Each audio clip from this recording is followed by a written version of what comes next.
The Reformed Gamers is brought to you 100% independent and ad-free thanks to our dear patrons over on patreon.com/thereformedgamers. To get yourself sweet perks such as early access to all of our episodes, special episodes of the podcast, and more, head over to patreon.com/thereformedgamers today and consider lending support to the show.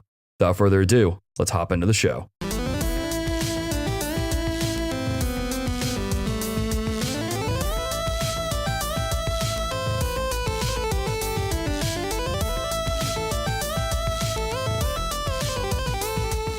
Welcome, dear listeners, to the Reformed Gamers, episode 134. I am your host, Adam Sutherland. And I am his co-host, Micah Hendrick. As you can hear, I am not Logan. Our dear leader, the buck of the crew, is not able to be with us today. Something came up last minute, and so Mike and I were already planning on recording, and Logan trusted us enough to take the reins.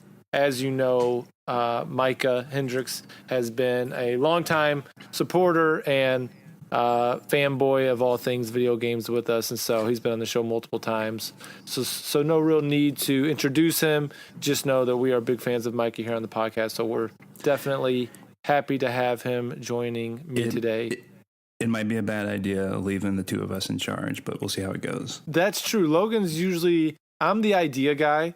Logan is usually the skeleton behind. He kind of makes everything go forward, and I'm like, hey, these are some ideas I have. And so without the structure, this could be a dumpster fire, or it could be just me and Micah having a good time talking about what we like. Who knows? We're going to go way off the rails. It's going to be awesome. Hour to hour and 15 minutes. We'll see how long it goes. Or it could be 25 minutes because we don't have as much to say as we might think. But just some housekeeping before we get into the show. Twitch streaming schedule, there's going to be some changes to that. Logan is our resident streamer. Instead of streaming from 9 p.m. to 12 a.m. Monday, Wednesday, Friday, he's now going to start doing it from 9 to 10 p.m. Apparently, Logan needs sleep. I heard it was for the fishes, but he's going to start cutting that down. And just keep your eye on our Twitter, on his Twitch, on the TRG Twitch channel. He jumps on there sporadically also. I know he's been streaming some Spyro recently and some Resident Evil and some stuff like that, so keep your eye on that.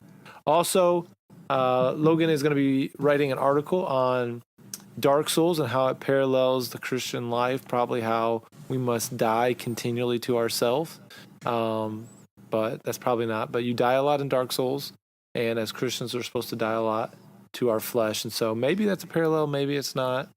You have to read the article and find out.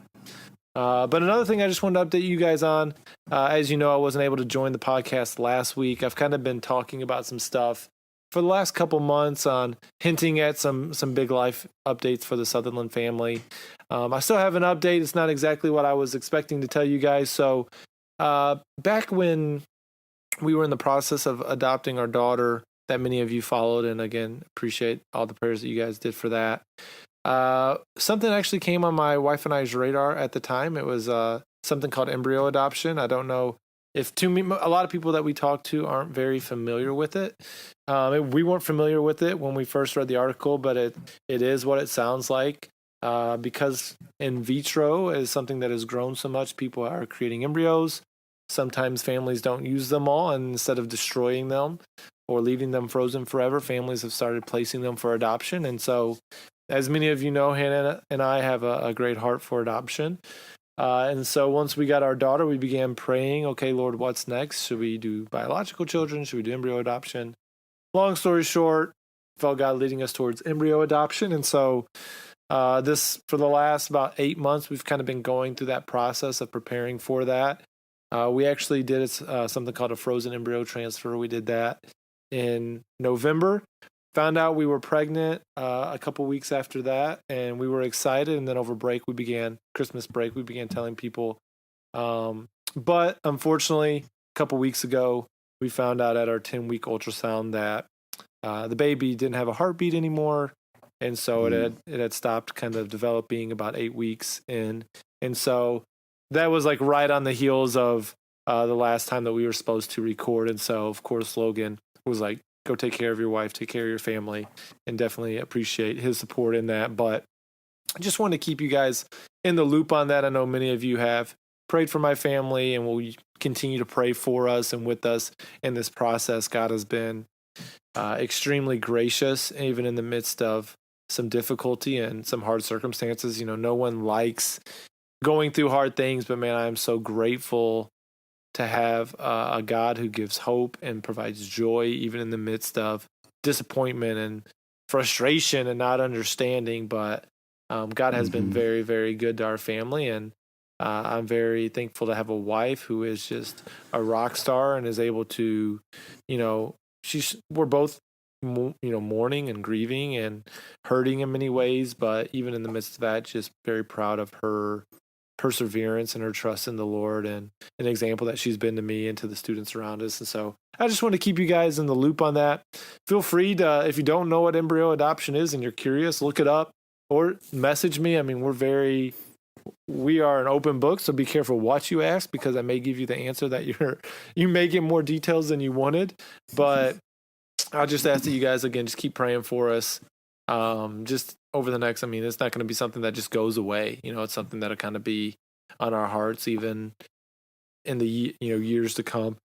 But again, we're thankful that we have a trust in a Father that loves us and is with us and is comforting us and giving us a peace. And so just wanted to kind of let you guys in on that, and just a little life update, because I've been teasing it. I was hoping, when we found out we were pregnant, I was excited to get to kind of share that with the group. And of course, it's not the way that we thought it would go, but God is still good, and this doesn't change that. And so we're clinging to those promises. So that's awesome to hear how God's using all that and working through all those circumstances. I was recently on the Backlog Breakdown podcast with Josh and Nate, and was talking about some pain and hurt that had been in my family, and how the Lord has been so good throughout all of those circumstances. And man, to God be the glory. That's great that even in the midst of this pain that He's working like that always. That's awesome to hear. Yeah, and like I said, a lot of it's just going to be some time stuff, and that's okay. My pastor preached a couple weeks ago on this idea of due time. God works on His schedule. It's not always ours. We don't have to understand it necessarily, always like it. But in due time, God is working these things out for us so that we can give Him glory and honor. And so that's what we're just trying to do daily. Again, some days we do it better than others, but I'm just so thankful for the hope we have in Him. So. Yeah, absolutely. That's cool.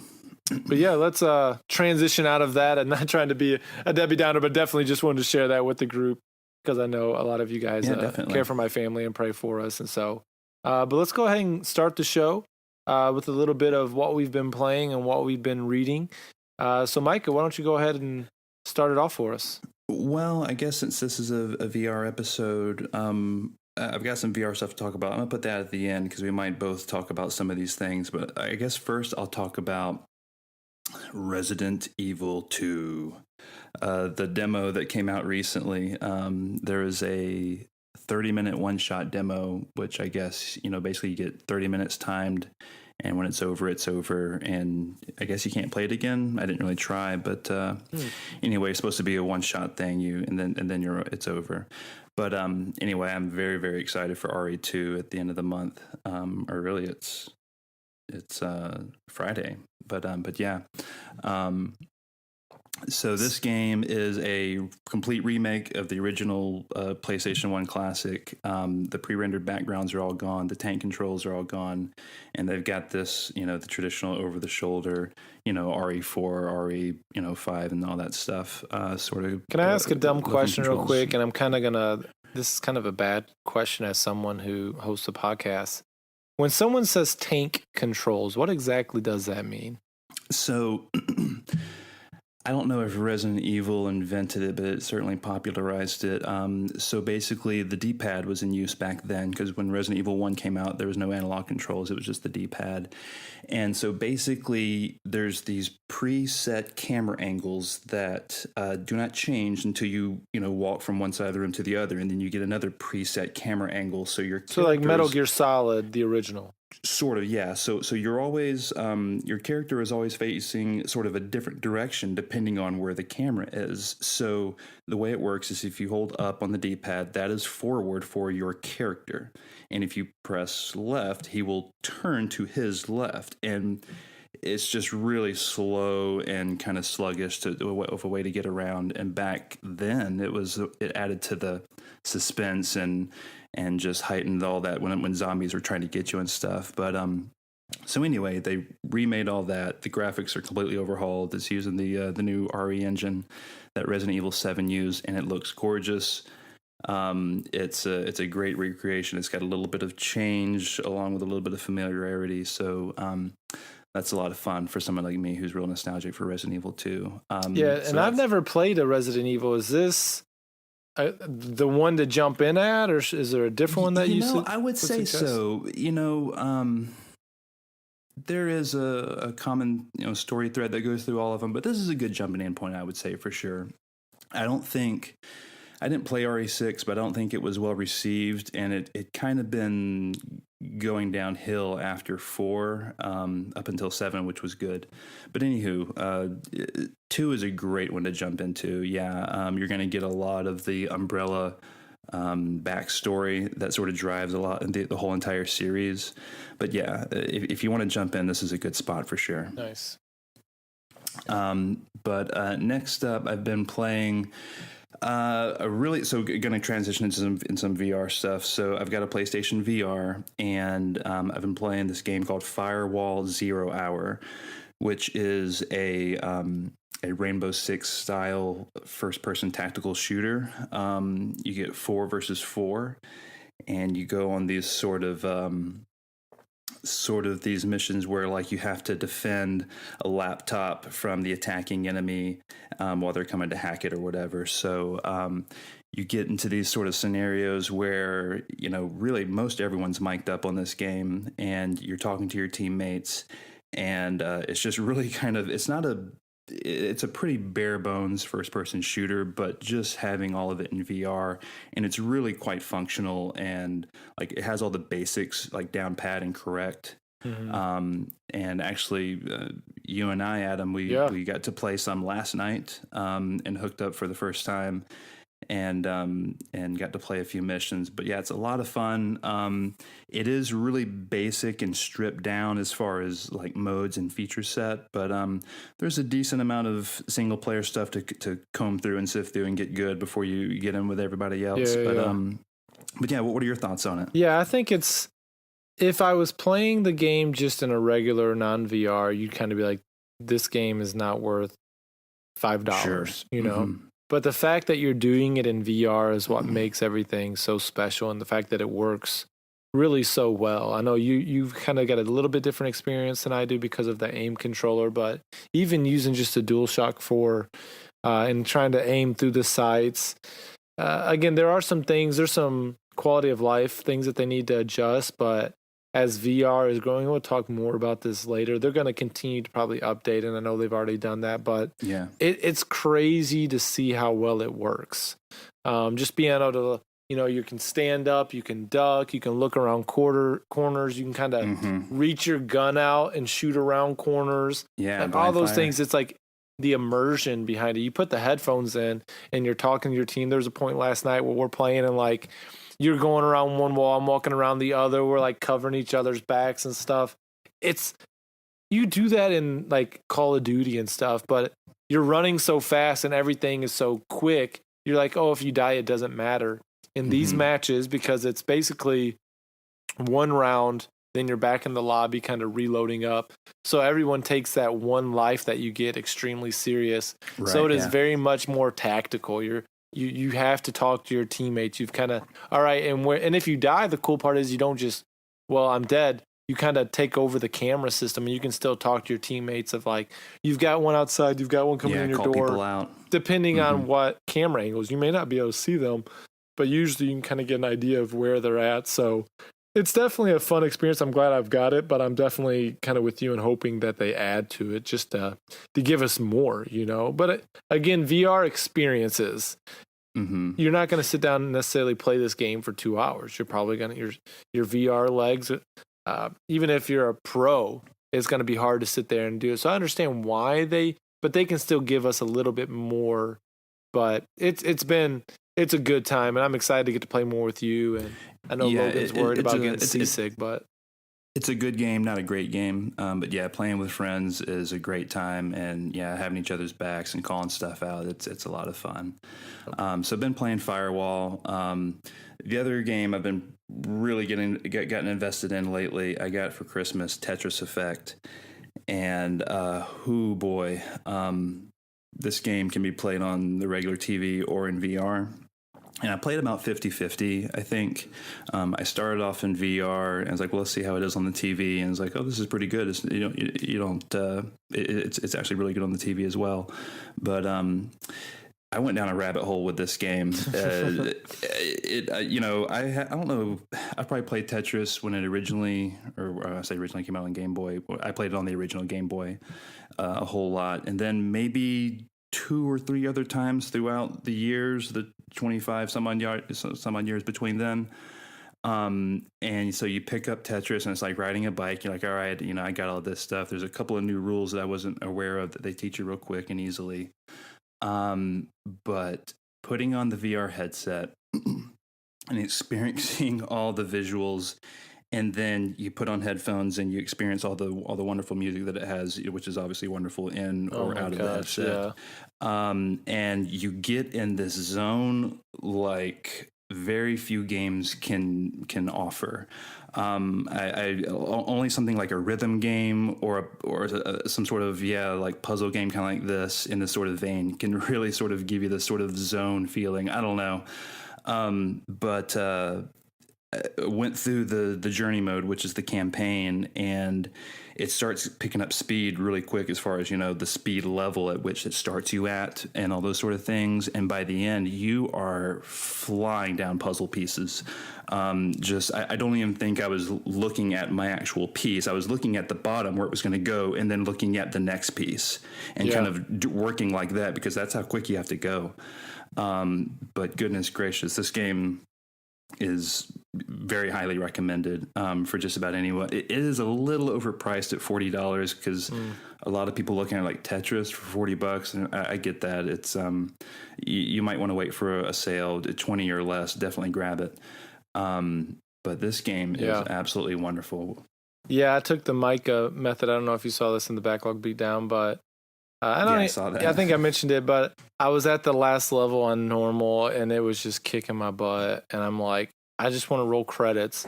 So I took the punk move, turned it down to easy, and because you got to get like 90 lines, and it doesn't. It gets going a little bit faster towards the end. But and I wasn't playing in VR, which is definitely my preferred. My daughter was sleeping, and so I'm like, all right, I'm just gonna try to finish this. I just want to roll credits so I can get to -2 before Kingdom Hearts comes out. And so I'm going, but man, that, like you said, when you're in, it's fine on the TV. It works, it looks good. But when you're in VR, it's next level. And I think we'll talk more about this when we actually get in the VR discussion, but the way that the immersion of these games just amplifies the quality. You got the headphones on, the music, every time you drop a piece, the way it clicks in with the different levels and the different, if you're underwater, if it's a drip, if it's a click, if it's a clank, like how the pieces fall, the audio wise, it's just the music. It's just stunning. Visually, same thing. Like when you hit the zone and like the whole background just lights up, you're just, I almost get distracted by it. So it's like whenever the world ends or I meet the line limit, it's like I hurry up and look around to see everything that's happening because I've been so focused in on the board that I've missed a lot of the effects that are going on around it. I'm not a Tetris guy, really. Like, again, who hasn't played Tetris if you're a gamer? I've played it, but it's never been something that's really, like, grabbed me. But, man, this is like the Tetris game that it just sucked me in. I'm like, I couldn't believe that. I kept getting drawn back to a Tetris game, of all things. But it does, man. It is and it's a fun game to show people. Again, it's another quality game because everyone knows Tetris, whether they're a gamer or not. And this is like, hey, try this Tetris. And then they're just like, holy crap, what is happening right now? So It's awesome. It offers this thing that I guess we might get into a little bit later that could be a detriment, but it's sort of the headphones for the eyes when you play it in VR, and you just get completely immersed in that zone. And there's a neat video out there that Mark McDonald, the producer of the game, old EGM writer, put out on YouTube. You can find it probably, where he gets an old like professional Tetris player to try Tetris Effect. And he plays it and is crushing it, obviously. But this guy had always played Tetris solely on Nintendo with an old NES controller, and so he's playing on PS4, obviously.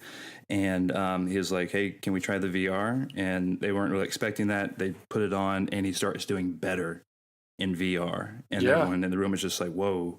And you can see everything so much more clearly. That's why I prefer to play. That's why I think even the level on easy took me a couple tries, is because I just don't feel like I can see everything quite as well.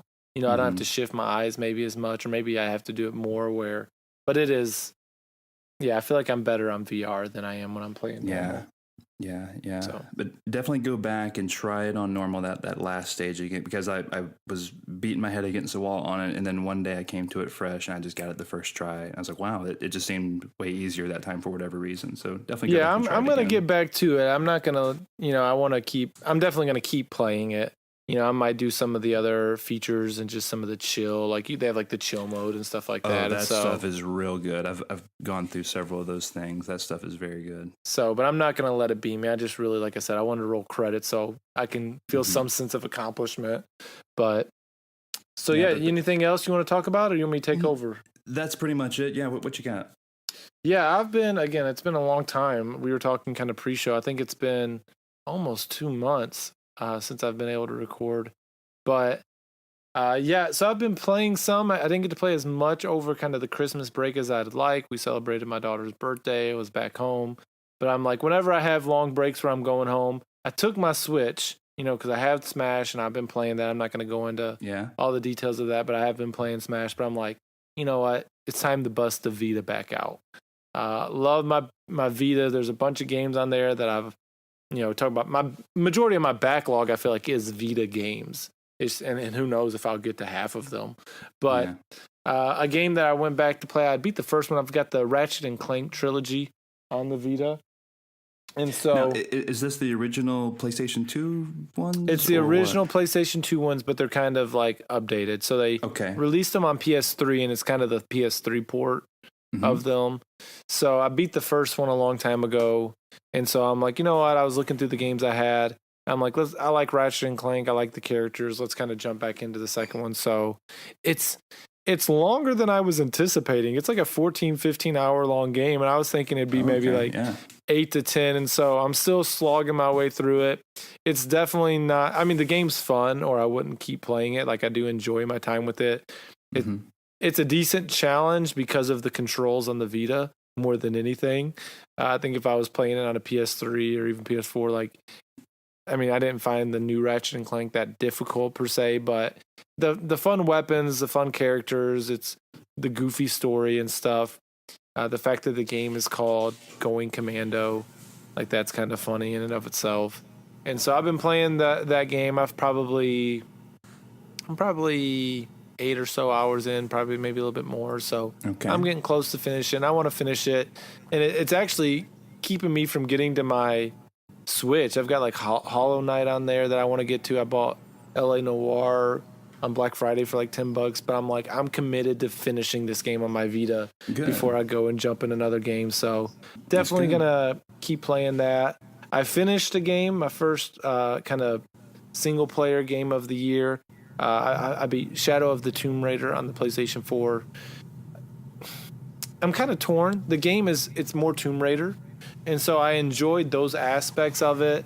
I think of the new trilogy, just Tomb Raider, Rise of the Tomb Raider, now Shadow. I think it's the weakest of the three. Now, that doesn't mean that it's a bad game. I just think it's the weakest. The location it's fine and all. It's kind of got this ancient, what's the word? Ancient settlement type, Indian type setting, Aztec stuff. And so it's interesting at times. it's pretty dark compared to the other ones. Like in the first one, That's if you what I've remember, heard. like the first time she like kills somebody, it like you can like see the way that it affects her. But in this one, you're just running around like stealth killing people left and right in like savage ways, and I'm just like I'm playing it. My wife is watching me, and she's like, "This is kind of dark," and especially with some of the ancient Yeah. like Aztec Mayan lore and stuff that comes out. I'm like, "You're right," and that might be a reason why it's not my favorite. You know, I don't like a lot of the super dark things. It's just not my style. But I finished it, and I'm glad I finished it. I didn't do a ton of the different challenge tombs, so again, that probably takes away from some of the game because that's some of the things that people like the most. But I really, Sure. I'm like, I wanna beat it before Kingdom Hearts. I want to get the story just to kind of complete it, and I think they do a decent job of kind of finishing up that story with some of the different things. I don't want to ruin it, but So, yeah, it was. I've got this one on my backlog, my official backlog, golf backlog, and I'm going to play it at some point. Does it? Well, I guess without spoiling, does it wrap up the trilogy, or is it To a real degree. open-ended? To a degree, Okay. there's always. I mean, it's Tomb Raider. It's Lara Croft. She can always go on a new, Sure. adventure. But for the most part, they wrap up some of the main story functions of this game. Kind of the Okay. question marks surrounding her family, some of the question marks, not completely, but some of the question marks surrounding Trinity and stuff like that. So they kind of give some closure to even just to Laura of like she's able to move past some things in this game without getting too spoilery. And I mean, there's some really cool stuff in it. I don't again. Maybe we do an episode, but there's some like Christian things that show up in the game that are really interesting, and so definitely, again, I'm glad I played it. It's just I really liked Rise of the Tomb Raider, and I really liked even the original reboot. So this game is still solid, probably 7.5, 8 out of 10.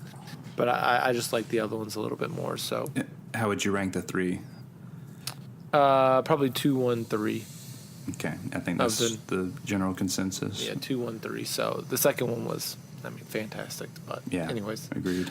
so yeah, I've been playing that, and then we'll get more. I've been playing some VR games, but we'll kind of talk about some more of that when we get to our topic of the show. So why don't you kind of kick us off with what you've been reading? Kind of give us a little bit of that goodness. Yeah, well, for what you've been reading, I'm going to start with a little story. Like I mentioned earlier, I had the privilege of being on the Backlog Breakdown podcast, where we talked in detail about Shadow of the Colossus, which is my favorite game of all time.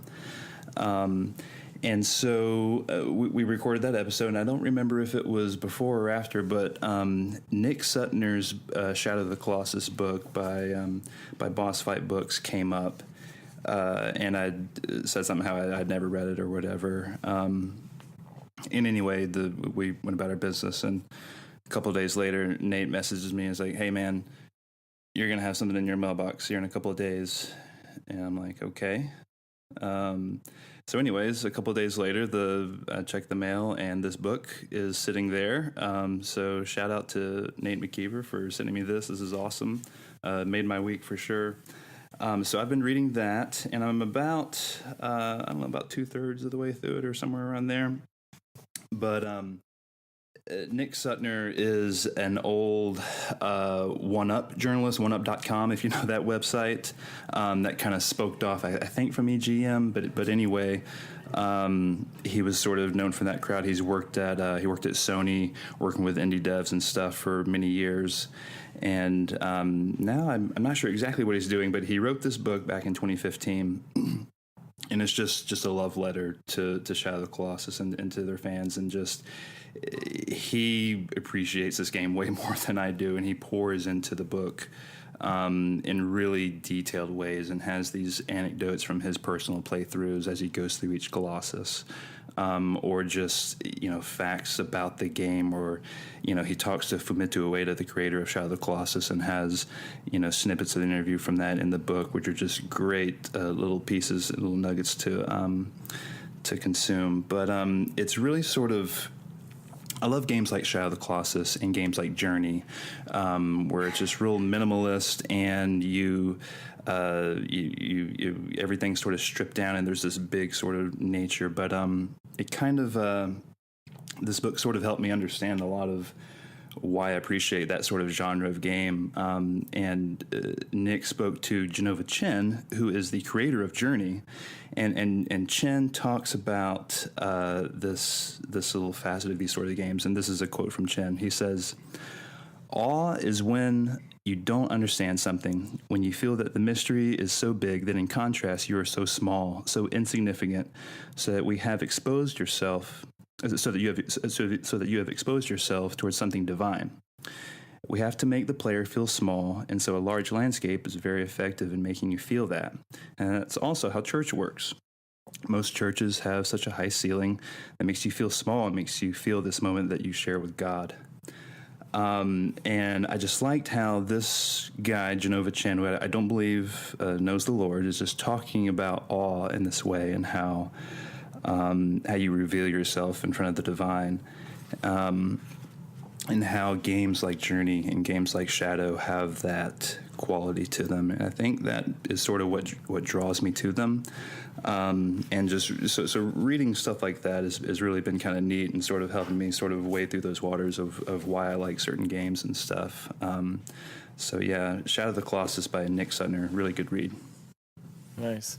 Yeah, me and Nate, I was kind of trying to ruffle his feathers. He didn't really respond to me too much. We didn't go back and forth too much, but I was throwing a couple of jabs at Shadow of the Colossus because he called it an open world game, and I said, okay, yes, you can go anywhere in the world, but you really can't do anything in the world. You really have to end up at the Colossus that they want you to go. So it's like an open world linear game in some ways, but this isn't. We're not gonna. I don't want to go down that rabbit trail because you could probably run circles around me if we were to discuss. I've got some opinions on that, but yeah, we'll just leave it there.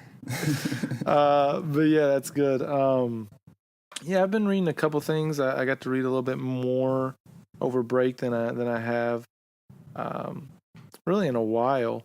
But there's a book I read called Party of One.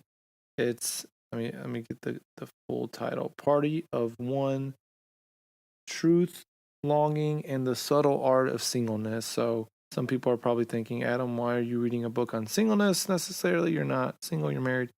It was a book that was recommended on Twitter a while back. I'm working with a lot of college students, a lot of them who want to be married and who want to have relationships but don't. And to get it even from a female's perspective, the book in more ways than not are probably directed towards women, but it's still a lot of really good applicable truth. Now I'm not gonna, I guess I can give a little bit of a review. There's definitely some things in the book that I definitely don't see eye to eye with her on. Some things that I would need to wrestle with a little bit more and really flesh out. There's some stuff in regards to pornography and masturbation and things like that. And again, she doesn't make a ton of definitive claims about some of these. Of course, she says pornography is not good. She's not that far off.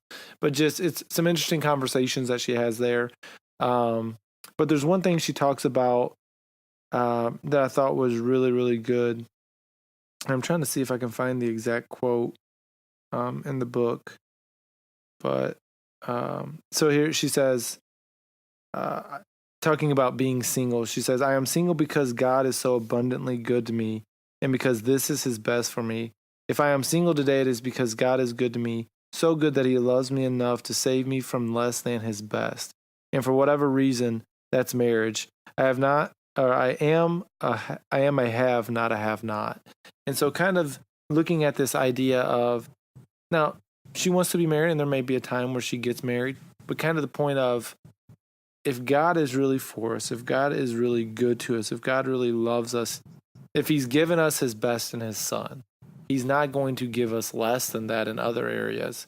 And so whatever season of life you're in, and this has become a really important thing even for me personally as we've kind of gone through this season during the miscarriage and thinking like, man, I don't necessarily like this. I don't always understand it, but man, if God is good to me, so good that he loves me enough to save me from less than his best, if the best thing for my family to know more, not just about me or about my wife or about how to lead our family, but to know more about God, if the best thing for me is for us to unfortunately have a child die in the womb. Again, it doesn't make sense. It's countercultural.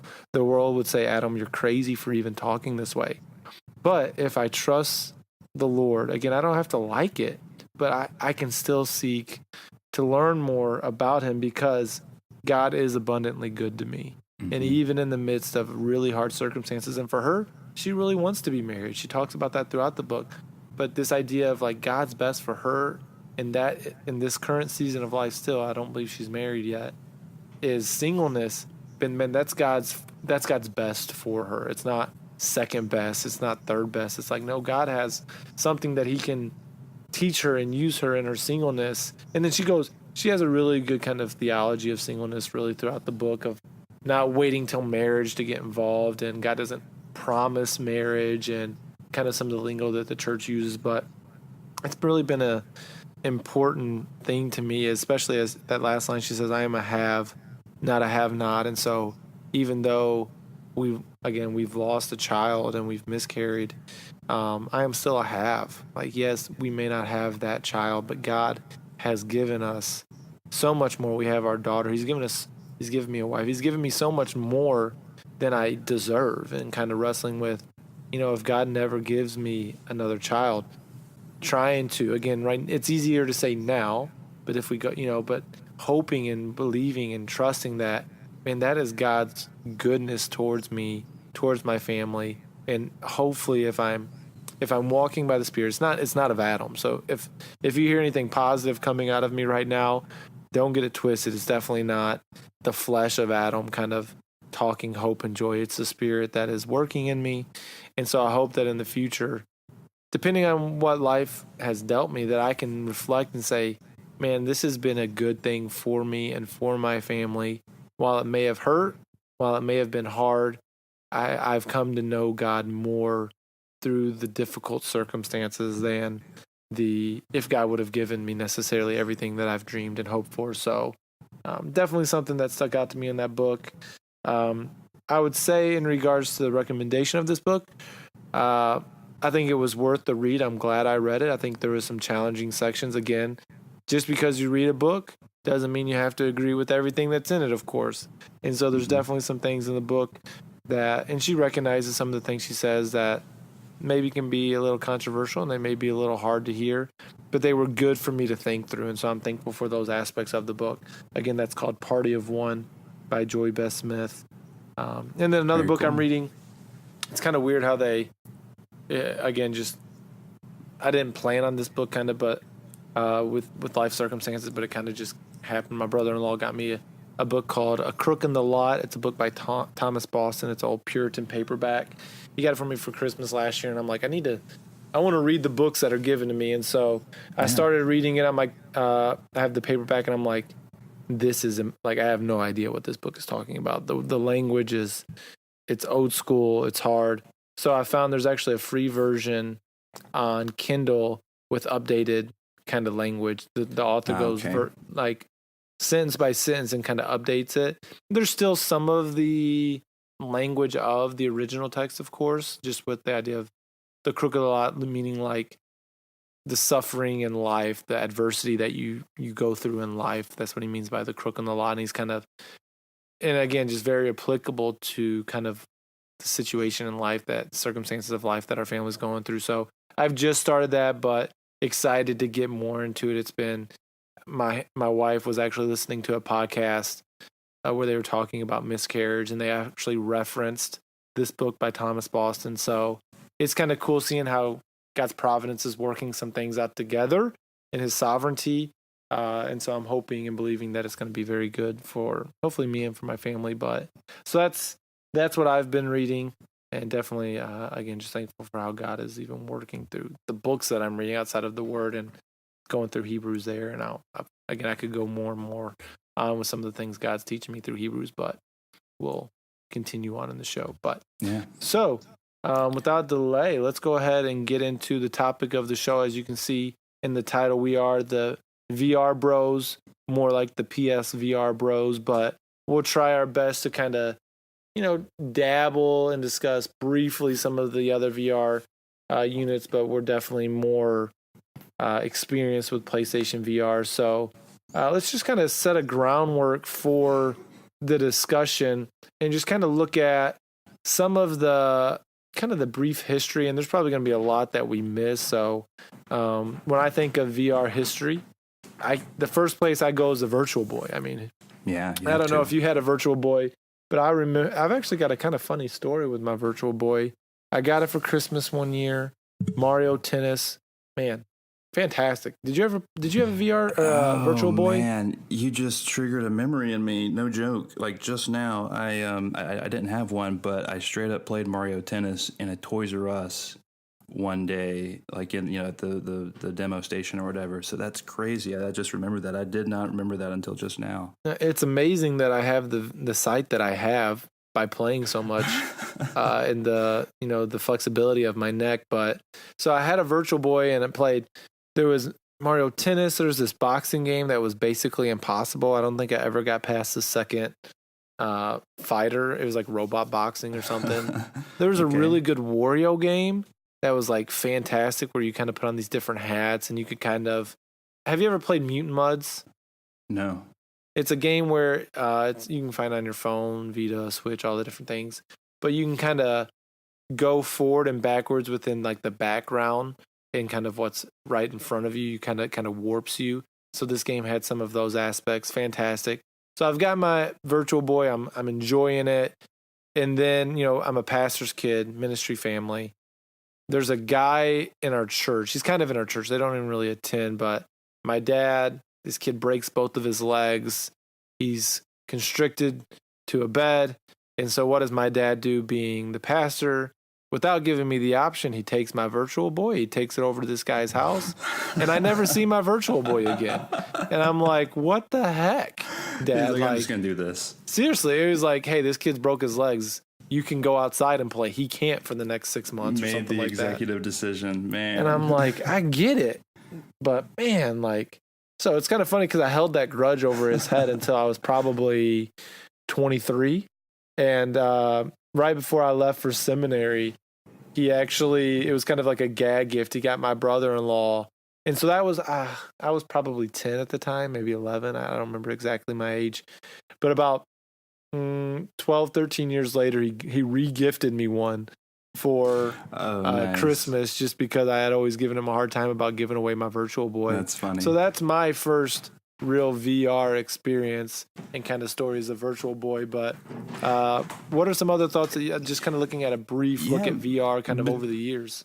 Between Virtual Boy and I would say sort of this recent wave of virtual reality headsets, I've sort of been I don't know if there has been a whole lot, but I guess you have the whole John Carmack and Palmer Luckey stuff with Oculus originally. That was kind of the original people that I believe came up with most of the core technology that drives a lot of this stuff that we're using these days.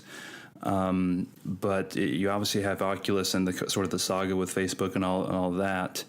Yeah. You have HTC, which came out with a great headset. I think it's arguably the best one, but just as far as price, specs, and library available to it with the Vive, and they have the Vive Pro out and all these sort of things. But yeah, the just sort of the slow buildup that VR has had on the video game industry has been this like slow juggernaut. I guess maybe not juggernaut is the right word, but this thing that is happening. It's going to happen, and there's going to be this core audience that's supporting it.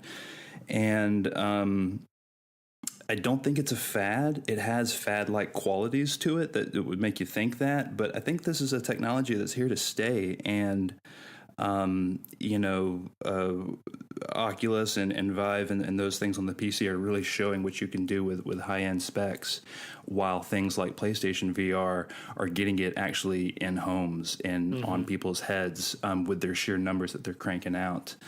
Well, I can't speak to a whole lot to sort of before that. This has sort of been the trend of the past 5 years, and it's been trending up, and I think it's going to continue on, like we might talk about in a little bit. But yeah, this sort of I'm real curious to see where things go, with new tech and new specs and stuff and better hardware. But yeah, this technology is great, and I think it's here to stay.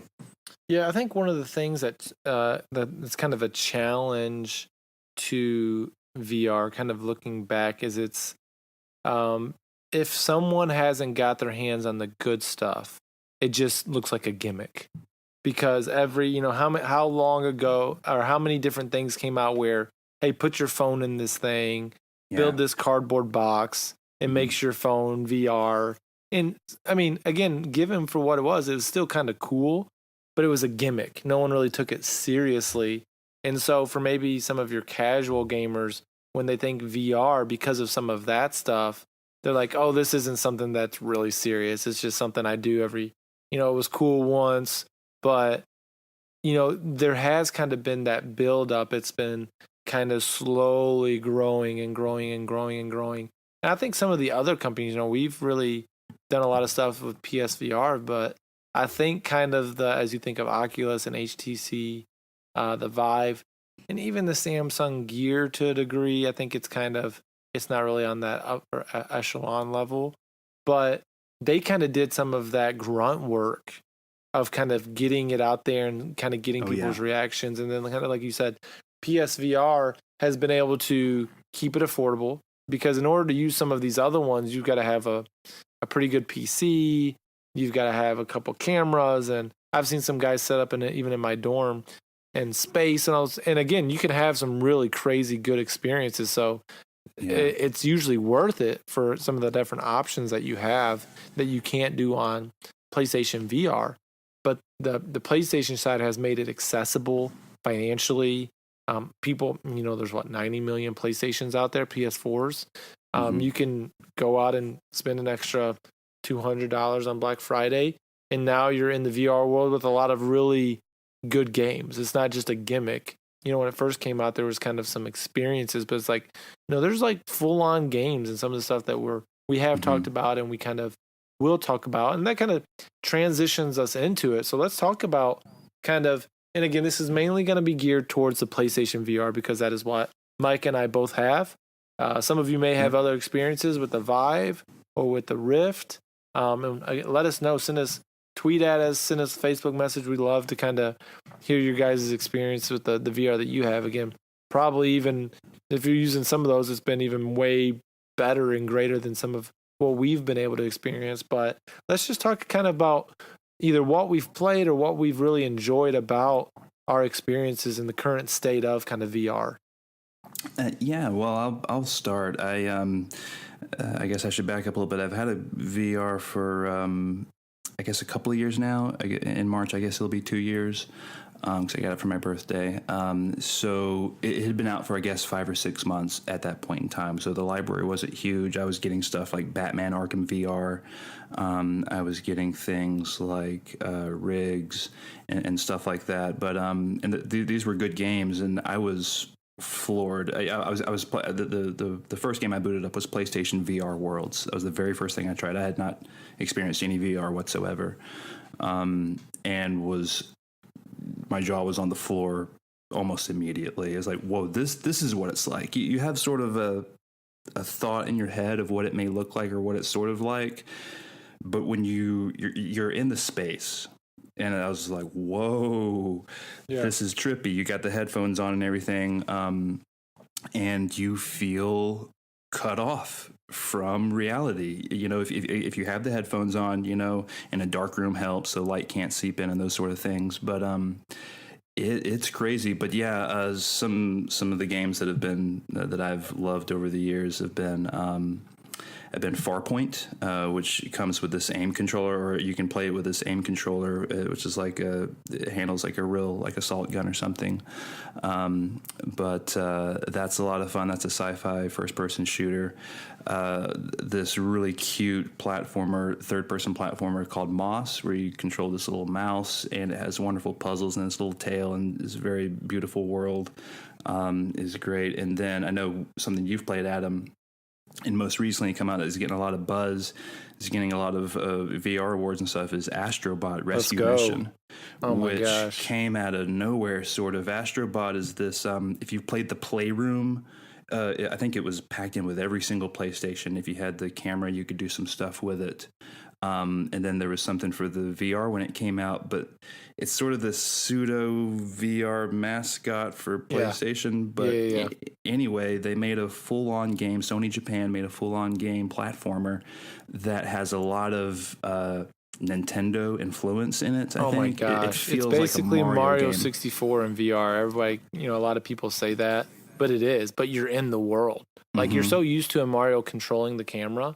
But in this game, your head's the camera. You can't move it. You have to, if you want to see something, you got to turn around. If you want to look around a wall, you got to stand up and kind of lean forward. It's not the best game I've ever played by any means, but as I was telling even Michael last night when we were playing Firewall, it is the coolest experience I've ever, like one of the coolest experiences I've had in a long time in gaming and in VR for sure, because as a Mario 64 fanboy, I'm just like, wow, this is neat. And that was like the first level. I was blown away. And as I've got further in the game, it just, the different things that they do with the boss fights and using your head and breaking walls and different weapons, man, what and a game. You think with Astrobot, I don't know if you finished it, you think it's going to run out of ideas, and it just keeps going and keeps getting better. And you're like, holy moly, what is this game? And you realize, I put it in the top 5 of 2018 for me personally. Like this is a wonderful game. They just, they took all of the sort of bells and whistles, if you will, of both the VR and the DualShock controller, and just came up with these really smart game mechanics for all of it, and it just fits so well and doesn't seem forced, and is very smart. And the graphics are really good. And it just creates, and the music is awesome. The music is really upbeat and good and gets you into the game. And it's just a really fun little romp. Mm-hmm. But let's see here. I just thought of this one. I can't talk about PlayStation VR without talking about Resident Evil 7, which you can play from beginning to end in VR. That is probably one of my favorite experiences in VR so far. It's certainly the most harrowing experience I've had probably in my life. I think that's one of the games that really, it was kind of the one that kind of started, okay, these are real games now. Like when it first came out, you had a lot of experiences. You had, like you said, PlayStation VR Worlds. Like, hey, let's show you what it can do. We're going to put you in a shark cage. We're going to take you downhill. We're going to make you feel like you're going to fall over. We're going to give you a first-person shooter experience. You've got Arkham experience, all these different things. Oh, well, here's a real, it sounds bad, but here's a real game in VR, fully in VR, and it's going to blow your mind. But at that point in time, PlayStation VR was hungry for a good quality game. The initial launch games had come out and everyone had consumed them, and then there was a little bit of a dry spell, and then here comes Resident Evil, and everyone that had a PlayStation VR just gobbled it up.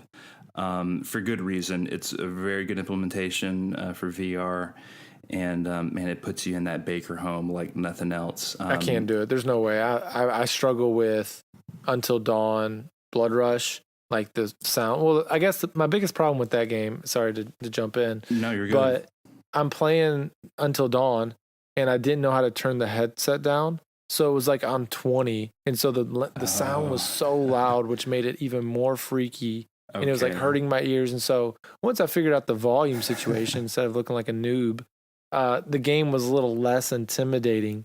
But like horror is not my thing. And so I know my wife's definitely not going to be down, but I live with all these college guys who think they're tough. So I need to get some of these experiences like Resident Evil 7, and they all like Until Dawn. And it's, and that's, I guess we can jump in and talk about that one. It's you're on a rail. It's like a rail shooter. It's like you're playing an arcade game. It kind of takes you around, and you've got your guns and you're shooting, and it's a fun experience. Again, just showing off some things that you can even do with the motion controls. But yeah, there's no. I don't, and I know there's kind of a thing on our Patreon. If we get up to like 200, maybe 30 subscribers or patrons or $200, I don't remember exactly what it is. Logan's gonna stream Resident Evil 7 in VR. So if you're interested in seeing that, go ahead and check out our Patreon page. Oh, I know I am. Because I think that's one of the things that is kind of on the table if we get enough people. I don't remember the exact thing. It's on there, but yeah. Sorry for jumping in. That's just good. That's not my swagger, man. Do you have the Move controllers? I do. I got hooked up, man. Okay, when I got into the VR, Derek Villa, friend of the show, friend of the Facebook group, was selling it. And I tell you what, he was gracious with the price. He hooked me up with a price that I couldn't refuse. He didn't have to give me that price, but again, I'm grateful for him working with me on that, and just and so it came with Skyrim, which I haven't really got around to playing. Okay, I was literally about to bring that one up, but yeah. And so I've got the Move controllers, and I had Skyrim, but Skyrim's a game I've never played. I don't know if I'll ever get to it because it's so big and a rabbit hole, and I feel like it's just one of those games that I've missed. And in VR, I don't want a 60-hour game in VR. Yeah, I don't blame you. I have Skyrim, and I've played it in VR, and I played it for maybe, 10, 15, 20 hours, and I was like, yep, I got it. And I had played Skyrim before, so I didn't play through the whole thing, but it's certainly worth booting up and going into that world in VR. That is... I was telling my wife, sort of every game becomes a horror game in VR. Sure, it's like right. I'm just walking up a mountain in broad daylight, and I look over, and there's like a frost troll right there, and I was like, oh goodness, and so you just jump. You fall and stuff. out of your chair. Do you usually play sitting or standing up? In Skyrim, any sort of first person game, unless you're literally like sitting, I'm going to stand up. Yeah. Where you're walking around or whatever, like Resident Evil or Farpoint or something like that. But I'll try to do whatever they recommend basically. And if it's standing, I'll stand there for an hour or whatever. It's fine. Yeah, I'm too lazy. I try to figure out a way. I've got like some high stools that I'll sit on, so I'm like trying to like duck and turn around, and I'm like falling out of them. So there's sometimes I try it. Of course, you can't play Beat Saber really sitting down, and that's another game we got to get into, man. Beat Saber. What a game. It's Guitar Hero meets Star Wars. I mean, it's probably one of the best entry level games to VR, just as far as like, here, new person, try this. Oh my goodness.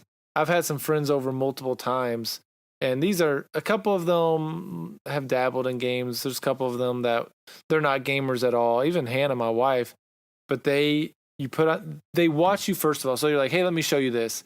And so they're watching you do it. They're like, oh, I mean, that's kind of cool. They don't really get it. Like, why is this so cool? Yeah. Then they put the headset on, and they're looking around. They're looking at the controllers. They're kind of moved. They're like, whoa, I actually have Beat Sabers. And then they start going, and I'm like, don't start on easy. I said, easy's too easy. You're not going to enjoy it. At least jump into normal. They get the arms moving. They start slicing, and it sucks them in. And I mean, Beat Saber it's probably been the most fun that I've had overall, just with the challenge and playing with people. Yeah. Again, hopefully they just keep on adding more songs. The song that they recently added is like my favorite song on the soundtrack. Yes, it's real good. I agree. And I've got to a point where, and we kind of talked about this last night with the campaign of, I've beat everything in the campaign on hard, and now I'm stuck on expert, and I'm like, I'm gonna have to like practice. I'm like, if I don't practice, I'm not gonna beat the campaign, and I'm gonna have to go in and just play the same song over and over and over and finish it, even with failing. Maybe turn off no fail so that I can get through it a couple times just in practice. But it's such a good challenge. It's like a workout. There's some where they're like, you got to move your arms a certain amount of distance, and so in between notes, you're like just swinging your arms. You're making really long cuts, and then there's some where they're like, don't move your arms more than like 120 meters. So you're like barely slicing. And it's crazy how those little changes create a different experience. Yeah, it's really difficult for me to control the one where you have to do just a little amount of space, because I really get into it and start waving around. I can only play probably about if I'm playing about 3 or 4 songs for real, I'm ready to stop because I'm winded. Yeah. It's good. I don't think I've ever played a game that is this much of a workout. You could straight up lose some weight with this game. Yeah, Greg Miller, he's over in the Kind of Funny world. He talks about how he does it like every morning, kind of as a workout, and I get that. Yeah. Like, if you put on clothes that like put on a sweatshirt and pants or something, so you're going to work up a sweat, you can definitely get the heart racing early in the morning. And even as we were kind of going through some of our recent circumstances, my wife's like, let's play Beat Saber, I'm angry. And so she's on there like swiping the side and like just letting some of her get some energy out through Beat Saber. And so it's been really, really, really fun. Again, a good entry into that world. I love that game. A quick anecdote or a quick note, I guess I should say. Logan would appreciate this a lot more, but I saw on I don't know if you know who PowerPix is. He does these like trophy guides and things like that. He's really good. But he put out his top 10 hardest trophy list of 2018, and Tetris Effect was number 1, and Beat Saber was number 2. Wow! So I was like, "Oh goodness, I got my work cut out for me here." Yeah, that's why I don't chase trophies. Yeah, I have my fun and I let it go. Yeah, I don't think I'll be going for the platinum on these 2 games, but either way, Beat Saber is tons of fun. Very highly recommended if you can get your hands on it in any way. Yeah. Any other games that kind of stick out? I'm trying to think through some of the things that I've tried. I tried out some different demos. There's like a fishing demo that was kind of trash. I've got one thing that I want to mention, and this will be the last kind of major game, I guess. But if you can get your hands on Wipeout: The Omega Collection, which is that futuristic racing series, it's a standalone. Well, it's a remake of a PS3 game and a couple of other games maybe, but it's a very good implementation on PS4, and you can buy it just normally on PS4. They patched in VR mode, and it is probably the single best technological implementation of VR for PlayStation VR I've seen. So what Wipeout is able to do already on a PlayStation 4 Pro is that it's one of the only games I can think of that actually outputs in native 4K 2160p and does 60 frames per second just out of the gate. So that works. It translates really, really well to VR because you need that high frame rate, and so it looks gorgeous. And it is a great implementation if you want to feel like you're in like a Star Wars Episode 1 pod racing sort of thing. Play Wipeout in VR. It is sick, and it might turn your stomach a little bit. You got it. There's a lot of settings that you can play with there. A lot of settings that you can get it right. But highly recommend Wipeout if you can get your hands on it on a sale or something like that.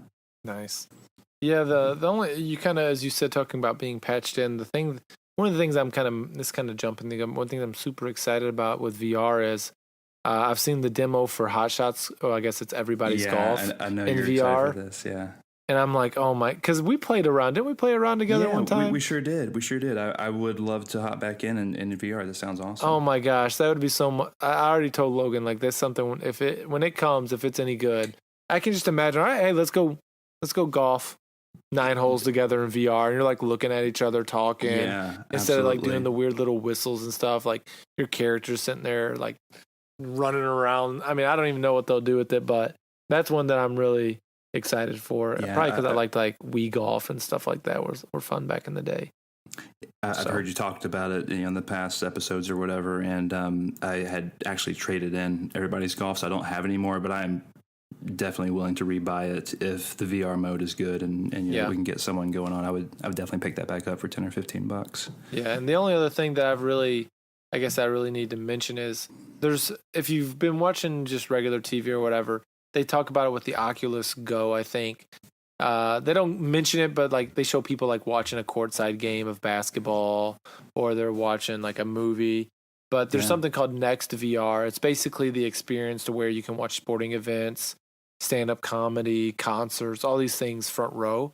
And so I've got on there and I've done that a couple times with like basketball games, and it's pretty neat. I mean, some of the cool part is like it's all tailored to VR. They're not just throwing you into a TNT broadcast. There's like a specific VR guy doing the broadcasting, so he's communicating from the angle that you're looking at. So it'll be like to your left you can see Paul George inbounding the ball.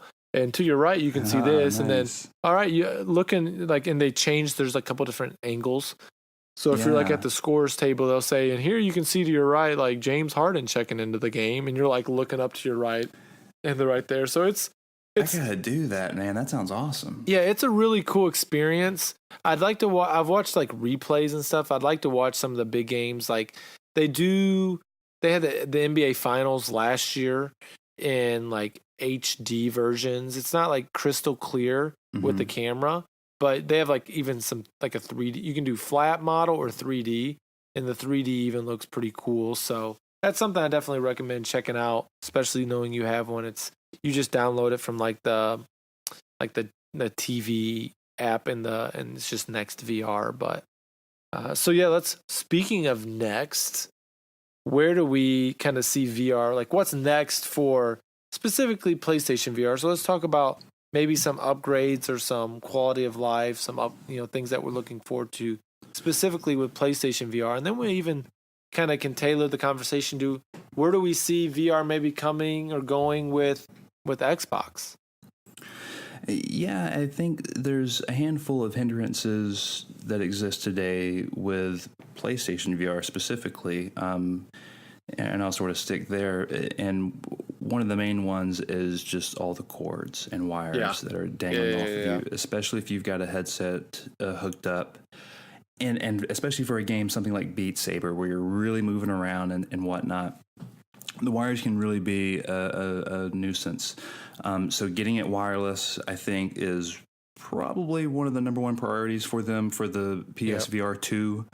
Another thing that just the whole VR industry needs to get over is how can I see the room around me while I have the headset on? And how can I talk to people in the room, without taking it on and off and on and off? So I think people will find solutions for that. I know there's already some that you can get, I think, cameras hooked up to the front of it, so you could just easily swap to camera mode, and I can see this person standing in front of me, sort of thing, while I still have the headset on. So I think advancements like that will help.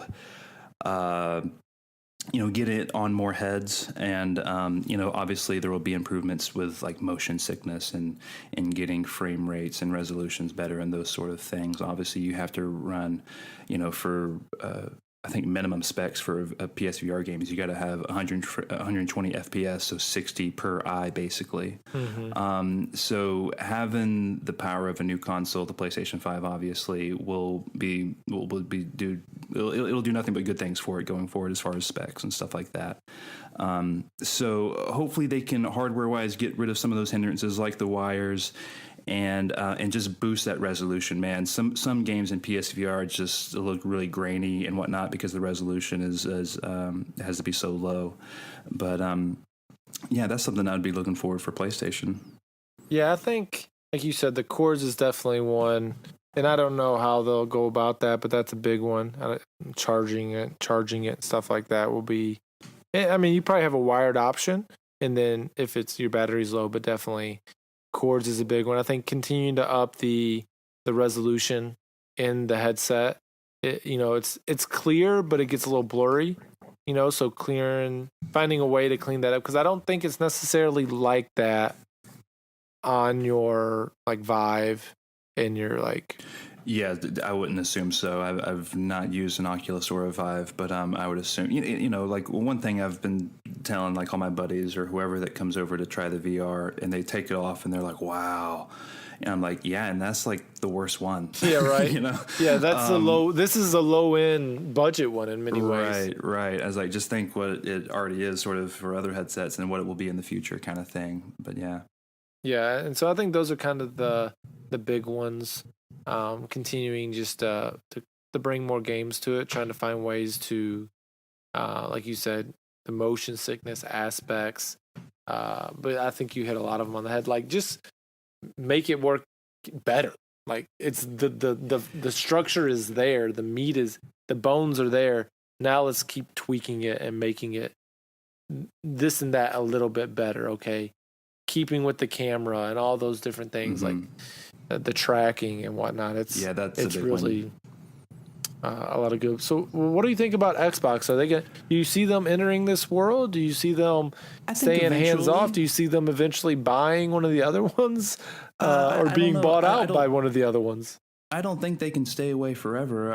I would assume that the next generation Xbox would be primed and ready to do something with VR. I'd be pretty shocked if they didn't do anything at all with VR, whether they have their own headset, purchase a headset or whatever, or just partner with an existing brand already.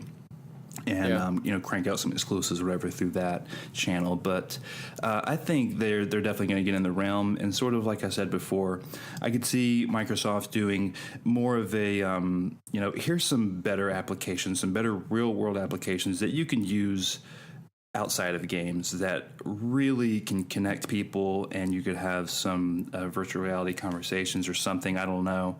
I could see them doing something like that and pushing it forward. And that is something that I'll echo sort of what Colin Moriarty has been saying. He's saying VR is going to thrive in the future. It's not going to be through video games. It's going to be through these other sort of communication avenues and just more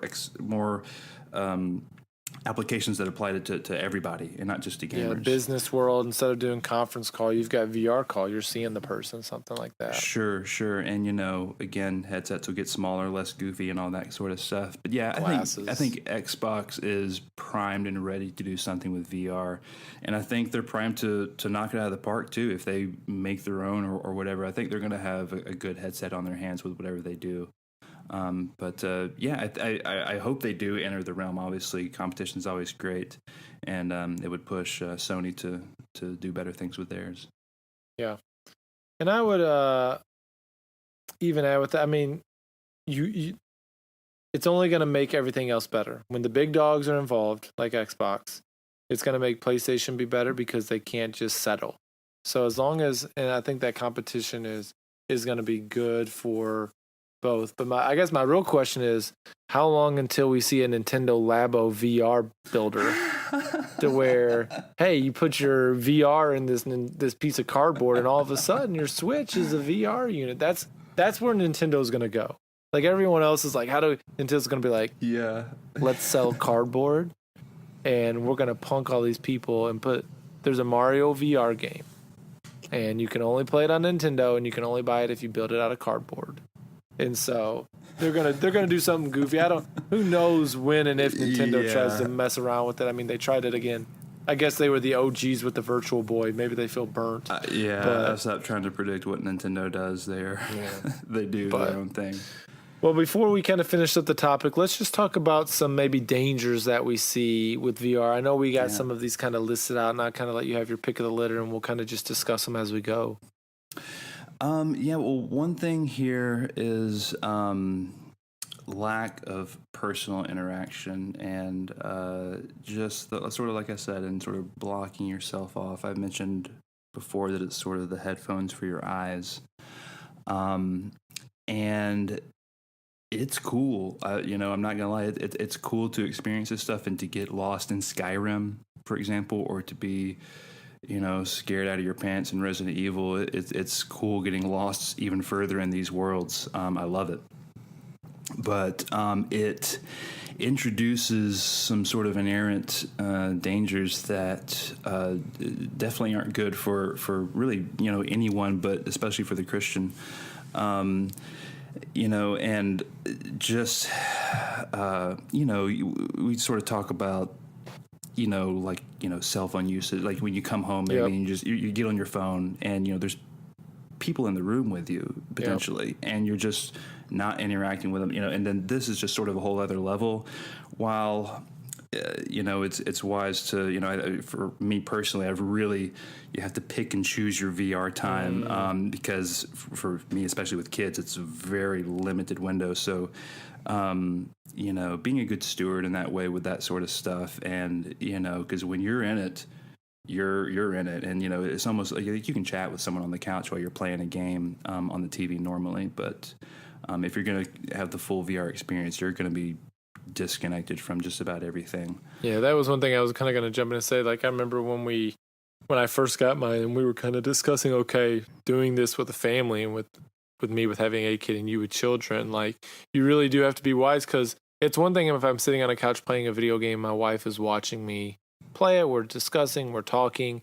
It's a whole nother beast as soon as I put that headset on and I put the headphones in. It's another level of disconnect that it can be dangerous. And so that was the big discussion when I purchased mine. I really kind of went back and forth of, am I going to be able to use it, because I don't want it to be detrimental to my relationship. So I try to be as wise as I can when I play it, with either if they're both gone or late at night if they're both asleep. So just trying to be really wise with how I go about doing that. Mm-hmm.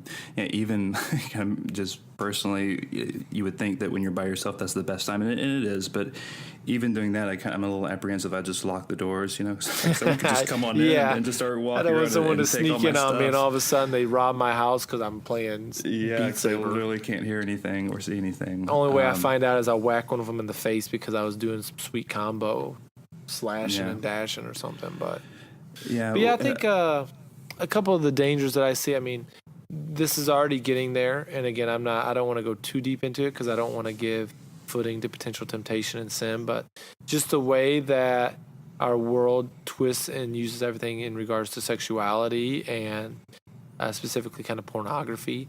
And so that is a danger of, okay, how much more can we be depraved and seek rabbit holes of sin? And so that's definitely a danger that the world, they probably don't care, and they're probably potentially excited about these things. I think from a Christian perspective, we have to say we have just an awareness to a degree to where we can be careful to watch out for it. I don't want to be ignorant to it, but especially as it grows and as more children get their hands on it, being very intentional with how your children use technology, devices, phones. VR is going to be another one we have to be very, very much looking out for. And then just another one briefly, with how churches have become more and more connected. Somebody's going to do it. There's going to be a VR church. You can experience the comfort and preaching of church from your couch. Now, is it going to be wrong to have, okay, I want to go into a conference and I'm not able to get there. I want to listen to this great sermon, and churches putting VR things in their church so you can go back and watch it just for edification and for growth? Sure. But really being careful about, I know there's been conversations in the group about, what was the one church group, Twitch Church or something like that, where, okay, is this good? Is this biblical? I'm not going down that path right now. But okay, VR, lack of personal interaction in the local church, lack of true accountability, lack of true discipleship. There's a lot of ways that it can be used for good, but we have to be careful to make sure that it's not taking away from the true purpose of gathering the local, as the word says, not forsaking the gathering of other believers. And so those are just some things that someone will do it. I'm not ignorant to think that someone will be, hey, maybe I can engage someone in a way. They're not going to walk in your church door, but they'll put a VR headset on. Okay, these are just discussions that need to be had. Is it sinful?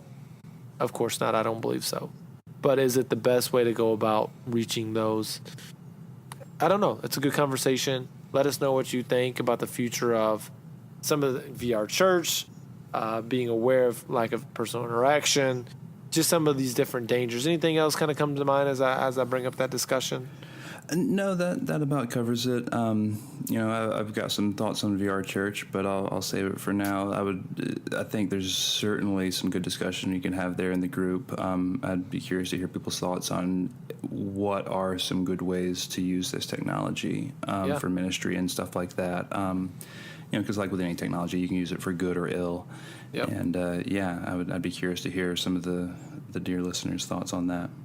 Cool. Well, there you go. This is the VR Bros, kind of giving you a little bit of breakdown of what we've been playing and been doing with it all and our excitement for it. I mean, I remember the first time I tried it. Best Buy was doing all their trials. I'm like, Hannah, we're stopping on our way up to Michigan. She's like, why are we going to this Best Buy? I'm like, we got to try this VR. We got to try it out. And so I sat down and I played like Eve, Valkyrie, and I'm flying around getting motion sick, and I'm like, oh, I don't know if this is for me. She sat down and played VR Worlds, the shark one, and we're like, this is cool, but I'm like, this isn't for me. I'm not going to buy it. Yeah. And especially early adopter. But man, when I got this one and I got it with like some of the different games, I'm a believer. I'm sold. I'm excited about it. Hopeful for what's going to come. And so if you're interested in it, find a way to try it out. Go to a store, find a friend who's got one, save up. There's a lot of ways that you can get in at a pretty reasonable entry point. And so I'm definitely glad that I've made the VR jump. But before we leave, Mike, you got any recos for the dear listeners? Yes, always. I love recos. This is one of my favorite parts of the podcast. So recently I put out a call in the Facebook group, and I was trying to gather together a group of people that wanted to participate in this thing, there's a website called fantasycritic.games. And basically it's this thing that infuses fantasy football with video game review scores. And so basically, I love fantasy football. So basically, you draft video games at the beginning of the year, and recently we just held our draft this past Monday. Shout out to Luke Strain, Alex Castellanos, Jeff Walford, and Eddie Taylor in the group. The five of us got together, got on a Facebook Messenger video call, and we held this draft. And we drafted, Resident Evil 2 and Kingdom Hearts 3 and Sekiro and all these awesome games that we think are going to review really well in 2019. And so we're going to see how we stack up at the end of the year.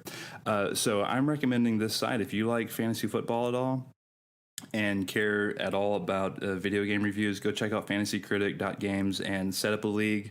You don't need 12 or 10 people like you do in real fantasy football. Just 4, 5, 6, 7, 8 is perfect because there's just not that many games that are coming out in 2019. So yeah, it's a lot of fun. We held our draft. It was awesome. So yeah, fantasycritic.games. Nice.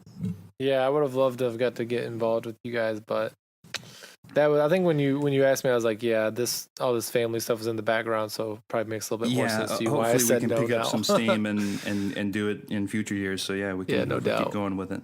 Yeah, hopefully it's fun. Sounds fun. My recommendation is there's a TV series on Netflix called The Bodyguard. It does not have to do with Whitney Houston and Kevin Costner, but it's set in Britain. It's kind of looking at just some stuff in regards to like some terrorist attack, and this guy is the bodyguard, of course, to this person in their politics. Now, I know nothing about British politics, so half the time they're talking about people and roles that I have no idea who this person is. I'm like, who's the Secretary of State? Who's the cabinet? Like, I don't know any of that, but it's a pretty intense show. I think it's about 6 episodes. Starts pretty fast, kind of has a little bit of a lull, maybe the second, but man, it gets going, and there's conspiracy theory. You don't know who's good, who's bad. It ends pretty strong. So it's definitely something that I think they're about hour-long episodes. I think, again, there's 6 of them. Definitely worth the watch if you like some kind of suspense thrillers. It seems a little too real at times with kind of the cultural climate that we have around the world, but still an enjoyable watch. So again, that's The Bodyguard on Netflix. Cool. Check it out if you're looking for something to watch. But we thank you, dear listeners, for checking us out. Go ahead and go over to patreon.com/thereformedgamers. Check us out there. If you like what you hear, you can support us at any level. We got some, even if it's just $1, we appreciate it. It goes a long way. And we always appreciate the support of our patrons. Also go over to YouTube and Twitch /thereformedgamers. Logan's always doing some good work over there. He kind of carries the load. We've also got our own website. We're no longer WordPress. We are just thereformedgamers.com. Go over there, check us out. Got a new kind of just interface and everything there that Logan's, again, been carrying the load. And then like us on Facebook. Check us out on Twitter. Hopefully, here's a little, I guess, late housekeeping if you're still listening. Hopefully in the next month, we're going to have some gear for sale. We've been working on designs. I've been working with some t-shirt people, some guys in the group. So keep your ear to the ground. Hopefully we're going to have some TRG swag out there for the patrons, for the listeners. Very nice. But until then, GG and amen. Thank you for listening to this episode of The Reformed Gamers. This show is brought to you independent and ad-free thanks to our lovely dear patrons over on patreon.com. The following people are at the producer level or higher on Patreon, and we'd like to especially thank them. Those people are Alex Castellanos, David Skinner, Eric Bryant, Gareth Evans, Luke Strain, the Jet Islander Podcast, and Wesley Ray. Thank you so much for your continued support on Patreon, and thank you for encouraging my addictive habit of getting platinum trophies. GG and amen.